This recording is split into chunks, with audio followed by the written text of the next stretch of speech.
আসসালামু আলাইকুম সুপ্রিয় কৃষি উদ্যোক্তা ভাইয়ারা, আজকে আমরা এই প্রজেক্টটা পুরোটা ভেঙে শেষ করেছি। এখন আমরা এই যে উপরে যে নেট দেখতেছি, নেটগুলো আমরা আজকে এখন খুলবো আর কি। কিন্তু একটা বিষয় আপনারা দেখেন, এই যে দেখেন কতগুলো পোলাপান আমাদের এই প্রজেক্ট থেকে শশা নিতে আসছে। আসলে এই শশার বাজার হঠাৎ করে একটু বেড়ে গেছে।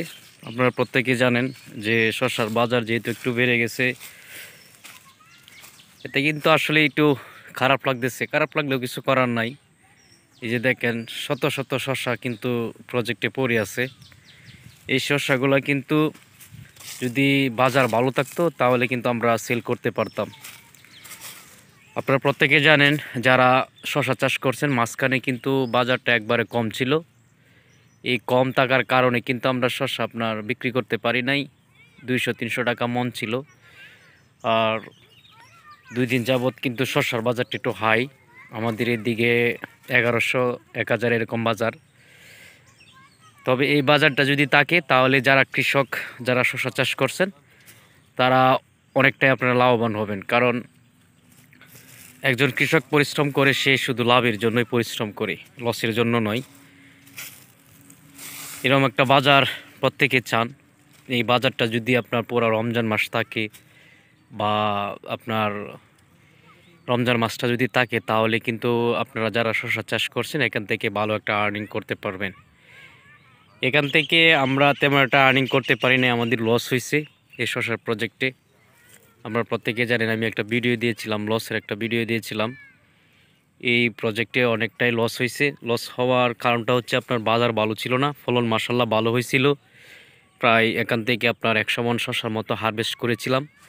যদি বাজারটা ভালো থাকতো তাহলে দেখা গেছে এখান থেকে ভালো একটা প্রফিট আসতো।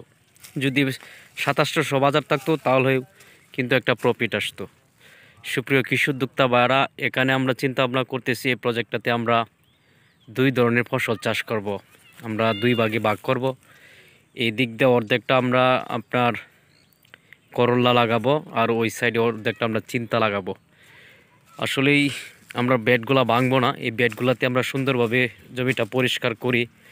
তারপরে আমরা এই জমিতে আমরা 2 ধরনের কৃষি 2 ধরনের সবজি আমরা উৎপাদন করার চেষ্টা করব।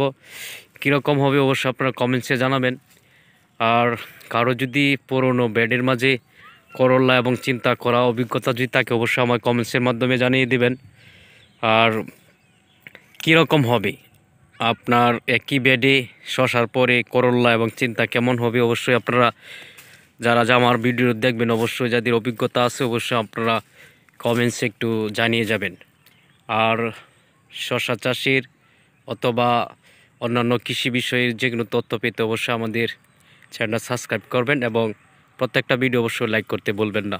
সকলে ভালো থাকবেন, সুস্থ থাকবেন। আশা করি পরবর্তীতে নেক্সট টাইমে ভালো কোনো কিছু নিয়ে আসার চেষ্টা করব আপনাদের সামনে। সে পর্যন্ত সকলে ভালো থাকবেন আর আমার জন্য একটু দোয়া করবেন, যাতে কৃষিকাজটা করে সামনের দিকে এগিয়ে যেতে চাই আর আপনাদের পাশে থাকতে চাই। সকলে ভালো থাকবেন। আজকে এই পর্যন্তই। আল্লাহ হাফেজ।